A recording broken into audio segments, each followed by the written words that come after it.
नमस्कार साथियों। आज अपन पढ़ेंगे एम.एन. राय के बारे में। मानवेंद्र नाथ राय, जो राजस्थान विश्वविद्यालय द्वारा आपका सिलेबस दिया गया है बीए प्रथम वर्ष का। तो प्रमुख जो राजनीति विचारक पढ़ने हैं आपको, भारतीय प्रमुख राजनीति विचारक, तो उसमें अपन जो अगला विचारक पढ़ेंगे वो है एम.एन. राय। ठीक है, ये टॉपिक जो है आपके सिलेबस में जोड़ा गया है। तो एम.एन. राय का जो संपूर्ण जीवन परिचय है, क्या उनके कार्यक्रम रहे हैं जीवन में, उनके बारे में संपूर्ण अध्ययन करना है। तो यहाँ मैंने साथियों बोर्ड पर लिखा है एम.एन. राय, जो जन्म 1886 से 1954 में उनकी डेथ हुई है। और जो आज के पढ़ने के जो अपने बिंदु हैं वो मैंने लिखे हैं जीवन परिचय और राय के विचारों का विकास। ठीक है ना। तो यहाँ साथियों जो मुख्य चीज़ अपन को पढ़नी है कि एम.एन. राय का मानववाद और जो दल विहीन लोकतंत्र की अवधारणा उन्होंने दी है उसके बारे में अपन को पढ़ना है। तो जैसे जयप्रकाश नारायण को अपन ने पढ़ा, तो जयप्रकाश नारायण का लोकतांत्रिक समाजवाद है, उनकी जो समग्र क्रांति है, इन टॉपिक्स में से ज़्यादा सवाल पूछे जाने की संभावना रहती है, बड़े सवाल, या लोकतंत्र के जो उन्होंने कमियां बताई और उनको दूर करने के उपाय बताए। ठीक है ना, इनमें से सवाल पूछा जाता है। तो एम.एन. राय में भी इसी प्रकार के, जैसे मान लीजिए एम.एन. राय का मानववाद के बारे में पूछा गया आपसे, ठीक है, या दल विहीन लोकतंत्र के बारे में उन्होंने जो अवधारणा दी उसके बारे में। तो स्टार्ट करते हैं अपन एम.एन. राय के बारे में सामान्य परिचय। कि भारत के आधुनिक राजनीतिक चिंतकों में एम.एन. राय को महत्वपूर्ण स्थान प्राप्त है, यानी कि जितने भी राजनीति विचारक हैं उनमें एम.एन. राय की जो है महत्वपूर्ण भूमिका रही है। उन्होंने हमारे समक्ष मौलिक मानववाद का आदर्श प्रस्तुत किया। मौलिक मानववाद, ये जो शब्द है, जैसे मान लीजिए आपको परीक्षा में 2 नंबर के सवाल में पूछा गया कि मौलिक मानववाद की अवधारणा किसके द्वारा दी गई, तो वहाँ आपको लिखना है एम.एन. रॉय के द्वारा। ठीक है, एम.एन. मानववाद के बारे में आगे चर्चा करेंगे। तो आप फिलहाल अभी आपको इतना ध्यान रखा है कि मौलिक मानववाद जहाँ शब्द आता है तो वहाँ आपको एम.एन. राय ही करना है, जिसे राजनीतिक चिंतन में नवीन योगदान समझा जा सकता है। यानी कि जो राजनीतिक चिंतन है या क्षेत्र रहा है उसमें इसका नवीन योगदान एक तरह से समझा जा सकता है। राय ने भौतिकवाद की नवीन व्याख्या करते हुए उसे एक नैतिक पुट प्रदान किया। व्यक्ति की स्वतंत्रता और समानता का जयघोष करके, समानता और स्वतंत्रता का जयघोष करके उन्होंने व्यक्ति की गरिमा को आगे बढ़ाया। राय ने दल विहीन लोकतंत्र का सिद्धांत भी प्रतिपादित किया। ठीक है, यानी कि ये जो अवधारणा वो जयप्रकाश नारायण के द्वारा भी दी गई है और एम.एन. राय के द्वारा भी दी गई है, दल विहीन लोकतंत्र। ठीक है, तो इसमें आपको कंफ्यूज नहीं होना है। जो व्यवहारिक न होते हुए भी आकर्षक आदर्श अवश्य है। उन्होंने समाज में नैतिक मूल्यों को पुनः प्रतिष्ठित करने का आग्रह किया और साम्यवाद को तानाशाही प्रवृत्ति से बचाने का प्रयास किया। यानी कि जो साम्यवादी तानाशाही है उसको जो है बचाने का प्रयास किया, साम्यवाद को। किंतु इन सबके साथ राय के स्वभाव और चिंतन में एक हठधर्मिता और दुराग्रह है। यानी कि उनकी चिंतन में एक हठधर्मिता है, उसको अपने कमी भी कह सकते हैं। तो वो कौन सी है? तथा अपने इस दुराग्रह के कारण उन्होंने गांधी, धर्म, ईश्वर तथा राष्ट्रवाद को गहराई से समझे बिना ही इनके प्रति तीव्र आलोचना का मार्ग अपना लिया। यानी कि इन चीज़ों की, यानी कि गहराई से इन चीज़ों को नहीं समझा और देखा और इनकी वो तीव्र आलोचना करने में लग गए। तो ये इनकी एक कमी रही है। तो गांधी, धर्म, ईश्वर और राष्ट्रवाद, ठीक है ना, इन चीज़ों की उन्होंने आलोचना की है। तो सबसे पहले अपन बिंदु देखते हैं उनका जीवन परिचय। ठीक है ना, कि जो एम.एन. राय हैं पहले मार्क्सवाद की तरफ रहे, फिर साम्यवाद की तरफ आकर्षित रहे, फिर साम्यवाद को छोड़ दिया, फिर मौलिक मानववाद की अवधारणा के प्रति संलग्न रहे। यानी कि एक समय में किसी एक चीज़ के पीछे नहीं रहे, हर समय अलग अलग अवधारणाओं में वो लगे रहे। ठीक है, तो पढ़ते हैं यहाँ पर कि एम.एन. राय का जन्म जो है 6 फरवरी 1886 को कलकत्ता के निकट एक गांव में हुआ। यानी कि 1886 में हुआ है और कहाँ हुआ इनका? कलकत्ता में जो है इनका जन्म हुआ है। तो ये बात ध्यान रखें, 6 फरवरी 1886 के कलकत्ता के निकट एक गांव में। राय का प्रारंभिक नाम नरेंद्र नाथ भट्टाचार्य था। तो ये बात जो है नाम के संबंध में सवाल पूछा जा सकता है कि जो इनके बचपन का नाम था नरेंद्र नाथ भट्टाचार्य। प्रारंभिक शिक्षा घर में संपन्न करने के बाद वे स्थानीय राष्ट्रीय पाठशाला में भर्ती हुए। इस प्रकार प्रारंभिक अवस्था में ही वे राष्ट्रवादी विचारकों के संपर्क में आए। राय के जीवनी लेखक मुंशी और दीक्षित के अनुसार, यानी कि इनके जीवनी के जो लेखक हैं मुंशी और दीक्षित, वो कहते हैं कि राय का जीवन स्वामी विवेकानंद, स्वामी रामतीर्थ और स्वामी दयानंद सरस्वती से प्रभावित रहा। यानी कि इनका जो जीवन है वो 3 लोगों से प्रभावित रहा, स्वामी विवेकानंद, स्वामी रामतीर्थ और जो है स्वामी दयानंद सरस्वती से प्रभावित ये रहे हैं। ठीक है, तो ये बात भी पूछा जा सकता है कि इनके जीवन को प्रभावित करने वाले 3 विचारक। ठीक है, इन संतों और सुधारकों के अतिरिक्त उनके जीवन पर विपिन चंद्रपाल और सावरकर का अमिट प्रभाव भी पड़ा। यानी कि विपिन चंद्रपाल से भी प्रभावित हुए और बीडी सावरकर से भी, जिन्होंने हिंदुत्व का सिद्धांत दिया है एक तरह से। ठीक है ना, फिर सावरकर के हिंदुत्व पर बल दिया। हिंदू पद पातशाही उनकी रचना है और 1857 का स्वतंत्रता संग्राम, ठीक है ना, उनकी रचनाएं हैं। अब उग्र राष्ट्रवादी और क्रांतिकारी विचारधारा से ये एम.एन. राय किस प्रकार जुड़े, तो सन 1910 तक आते आते उन्होंने उग्र राष्ट्रवादियों में अपने लिए स्थान बना लिया। यानी उग्र राष्ट्रवादी विचारकों की श्रेणी में जो है एम.एन. राय गिने जाते हैं। अतः 1910 में उन्हें हावड़ा षड्यंत्र कांड में बंदी बना लिया गया। यानी हावड़ा षड्यंत्र केस जो हुआ उसमें जो है एम.एन. राय को बंदी बना लिया गया। वे युगांतर से अपने आप को पूरी तरह संबद्ध कर चुके थे। युगांतर एक समाचार पत्र का नाम है जिसके साथ वे जुड़े रहे। ठीक है ना, तो वो पूछा जा सकता है कि वे युगांतर से अपने आप को पूरी तरह संबद्ध कर चुके थे और भारत में सशस्त्र क्रांति की योजना बनाने में संलग्न थे। यानी कि जो क्रांति 1857 का उस समय चल रहा था उसकी कार्यनीति या नीतियों बनाने में वो संलग्न थे। वे क्रांतिकारियों के प्रतिनिधि के नाते विदेशों से आने वाले शस्त्रों को प्राप्त करने के लिए सन 1915 ईस्वी में जावा गए।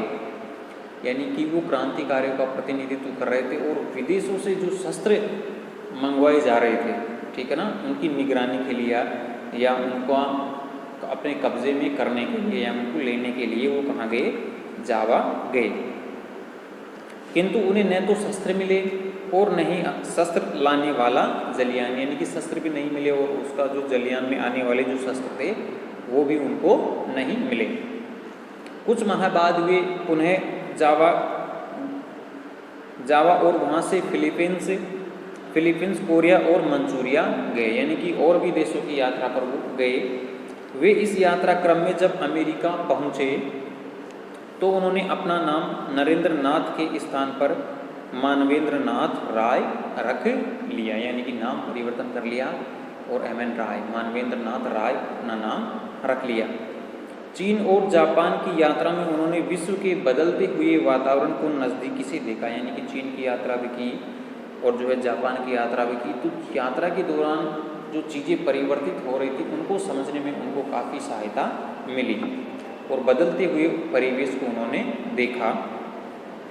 उन्होंने अमेरिका में ही विवाह कर लिया और वे अपनी विदेशी पत्नी के साथ मैक्सिको नगर में जा बसे। यानी कि मैक्सिको जो शहर है वहाँ वो रहने लग गए। इसके साथ ही उनके जीवन का उग्र राष्ट्रवादी और क्रांतिकारी अध्याय संभवतः समाप्त हो गया। यानी कि वो क्रांतिकारी गतिविधि से फिर दूर हो गए।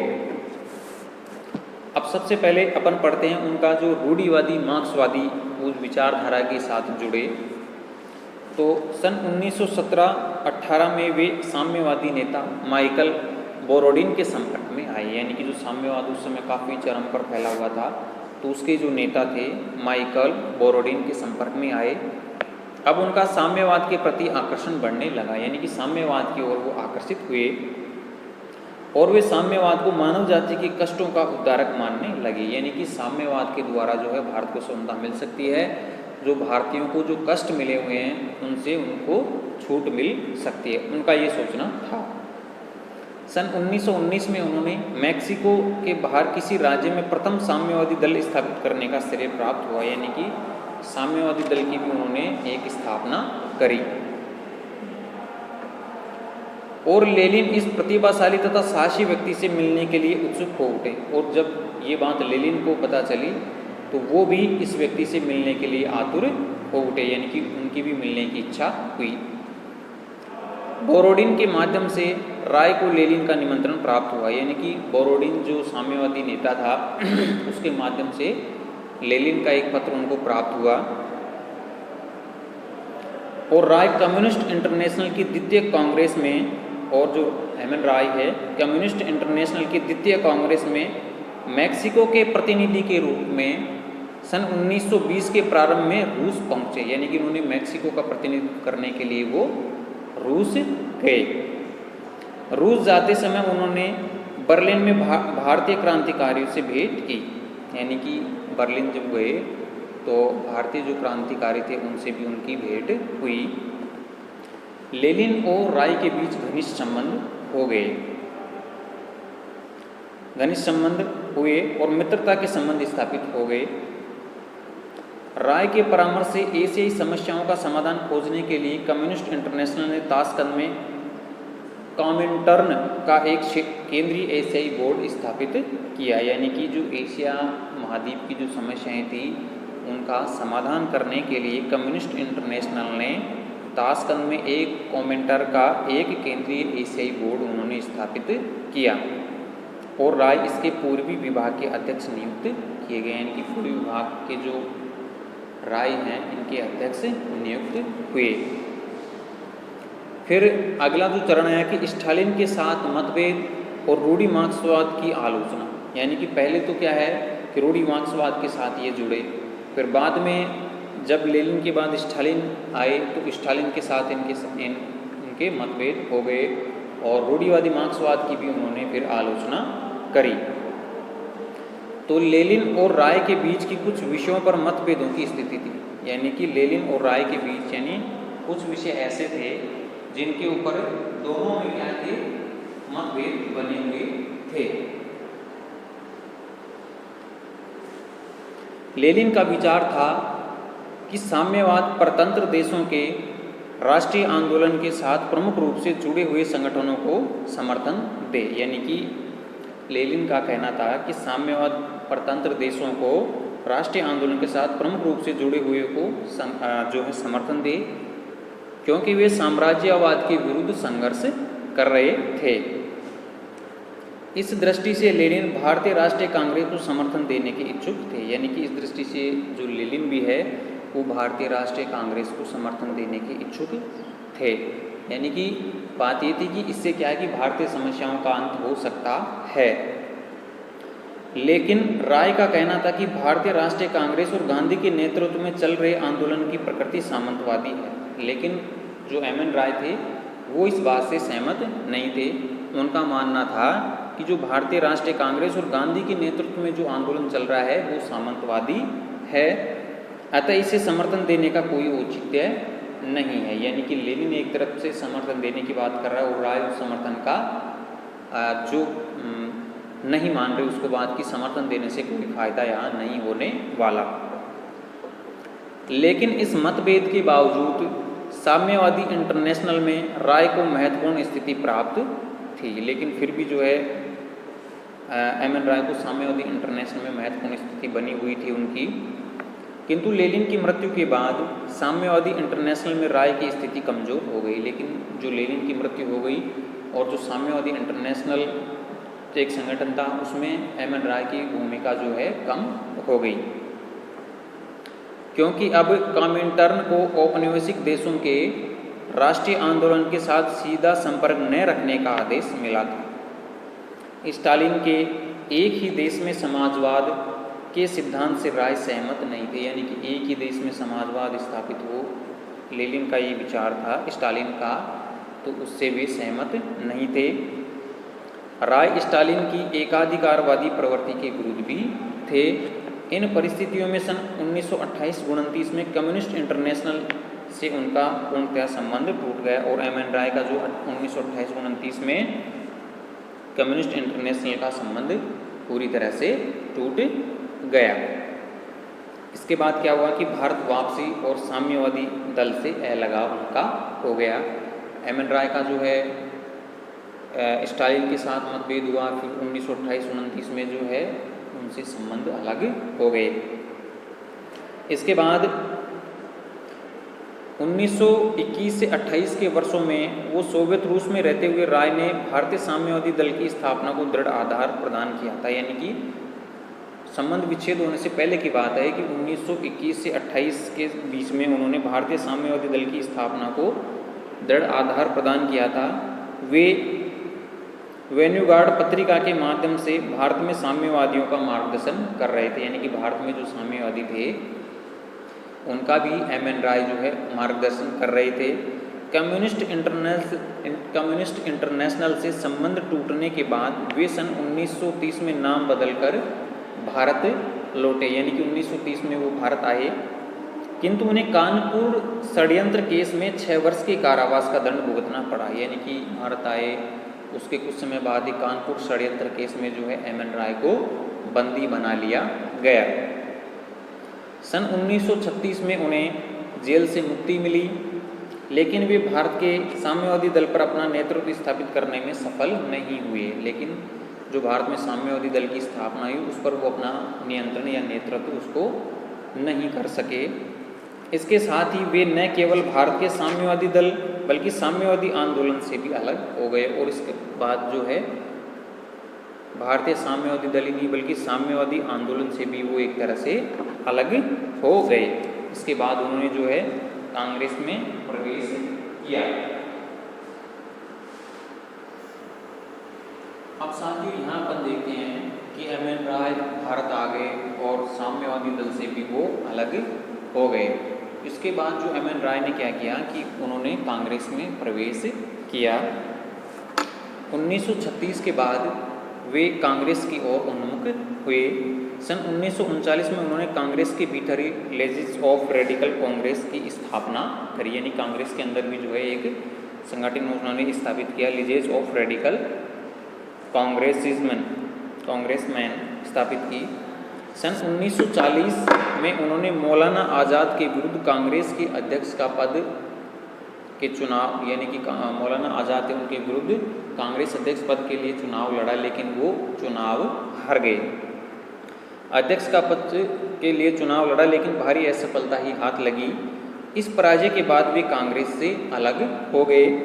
उन्होंने दिसंबर 1940 में रेडिकल डेमोक्रेटिक पार्टी की स्थापना की। तो ये बात आप ध्यान रखें, 1940 में रेडिकल डेमोक्रेटिक पार्टी की स्थापना करी है, ये पूछा जा सकता है। और सन 1945-46 के चुनाव में उनके दल ने सक्रिय रूप से भाग लिया। यानी कि 1945 के 46 में जो चुनाव हुए उनमें भाग उन्होंने लिया, लेकिन उनके दल को कोई भी स्थान प्राप्त नहीं हुआ। उन्होंने इस पराजय से निष्कर्ष निकाला कि भारत अभी प्रजातंत्र के मौलिक आदर्शों के लिए अनुपयुक्त है। यानी कि जो मौलिक आदर्श हैं उनको अपनाने में के लिए अभी भारत के जो लोग हैं वो तैयार नहीं है, या इसकी पृष्ठभूमि अभी तैयार नहीं हुई है। तो इससे के बाद जो है कांग्रेस से भी वो अलग हो गए। फिर इसके बाद उन्होंने मौलिक मानववाद का प्रतिपादन किया।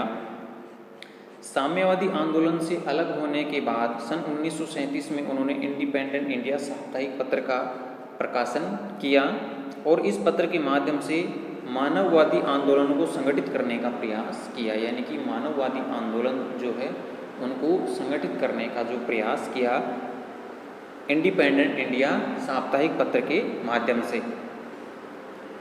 1947 में वे इस मानवतावादी आंदोलन के साथ पूरे तौर पर जुड़ गए और 25 जनवरी 1954 को अपने देहावसान तक मानवतावादी आंदोलन का प्रसार करते रहे। गांधी और कांग्रेस के आलोचक तो वे सदैव थे ही, जीवन के अंतिम 10 वर्षों में वे कांग्रेस और गांधी के कटु आलोचक हो गए। जीवन के अंतिम वर्ष उन्होंने स्वतंत्र लेखन, चिंतन तथा स्वयं द्वारा स्थापित इंडियन रेजिडेंस इंस्टीट्यूट देहरादून के निर्देशन में व्यतीत किए। यानी कि उन्होंने एक इंस्टीट्यूट भी स्थापित किया देहरादून में, उसके वो निदेशक के रूप में भी वो रहे। तो इस प्रकार ये है उनकी जीवनी है साथियों। तो उसमें उनकी जीवनी से अपन को कई निष्कर्ष निकल कर सामने आए कि जैसे वो अलग अलग चरणों में जो है अलग अलग चीज़ों का उन्होंने जो है प्रयोग किया। एक तरह से पहले जो है रूढ़िवादी मार्क्सवादी रहे, फिर स्टालिन के साथ मतभेद और रूढ़िवादी मार्क्सवाद की आलोचना करी, फिर भारत वापसी और साम्यवाद दल से अलगाव हुआ, फिर कांग्रेस में प्रवेश किया, फिर मौलिकवाद का प्रतिपादन उन्होंने किया। तो ये तो अपन को उनके जीवन परिचय पढ़ने से मालूम हुआ। अब उनके जो दूसरा जो टॉपिक है राय के विचारों का विकास, ठीक है ना, इसके बारे में अपन देखते हैं कि अनेक चिंतकों की विचारधारा में आयु के साथ परिवर्तन आते हुए देखे गए, लेकिन एम.एन. राय की विचारधारा में जिस प्रकार परिवर्तन आए वैसे परिवर्तनों का उदाहरण किसी अन्य चिंतक में नहीं मिलता। यानी कि अन्य विचारकों को आप जीवन पढ़ते हैं, जीवनी पढ़ते हैं, तो ऐसे परिवर्तन अन्य विचारकों में नहीं मिलते। उग्र राष्ट्रवाद से मार्क्सवाद, मार्क्सवाद से लोकतंत्र और अंत में मानववाद की यात्रा वस्तुतः बेजोड़ है। वस्तुतः राय के विचार कभी स्थिर नहीं रहे, उनमें भारी परिवर्तन आते रहे। राय के विचारों के इस विकास को डॉक्टर एल.पी. सिन्हा ने 5 भागों में बांटा है। यानी कि जो एम.एन. राय के जो विचार थे उनको 5 भागों में बांटा है एल.पी. सिन्हा ने। तो वो कौन कौन से हैं? रोमांटिक क्रांतिकारी, ठीक है ना, पहला भाग जो है रोमांटिक क्रांतिकारी, उसमें रहे 1912 से 16 तक, ठीक है। दूसरा जो रहा है रूढ़िवादी मार्क्सवादी 1917 से 30 तक। तीसरा जो रहा है अरूढ़िवादी मार्क्सवादी 1930 से 36 तक। मौलिक लोकतंत्र की ओर समर्थन 1937 से 1939 तक रहा है।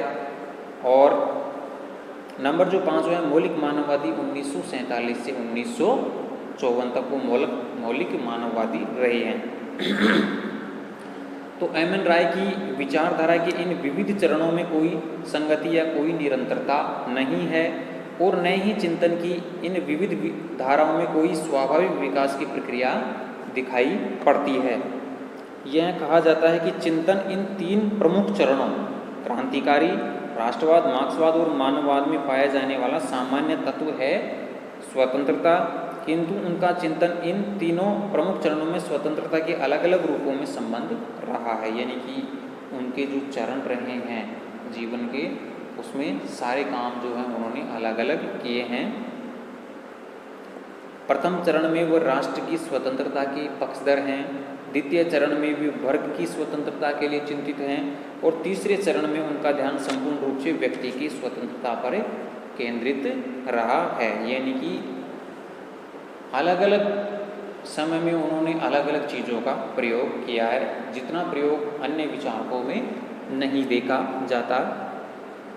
पहले चरण में राष्ट्र की स्वतंत्रता के लिए, दूसरे चरण में वर्ग की स्वतंत्रता के लिए और तीसरे चरण में व्यक्ति की स्वतंत्रता पर उन्होंने अपना ध्यान जो है केंद्रित किया है।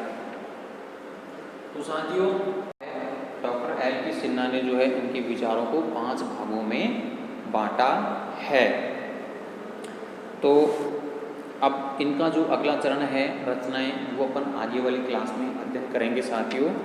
तो एम.एन. राय का जो जन्म है वो 1886 में हुआ है, 1954 में उनकी डेथ हुई है। जो जन्म है वो कलकत्ता में हुआ है। जीवन परिचय में अपन ने पढ़ा राष्ट्रवादी विचार राष्ट्रवादी गतियों में विरोध में संलग्न रहे हैं। मुंशी और दीक्षित ने कहा है कि 3 विचारकों का जो उन पर ज़्यादा प्रभाव पड़ा है, स्वामी विवेकानंद जी, स्वामी दयानंद सरस्वती और स्वामी रामतीर्थ का। इसके अलावा जो है विपिन चंद्र पाल और सावरकर के विचारों का भी उन पर काफ़ी प्रभाव पड़ा है।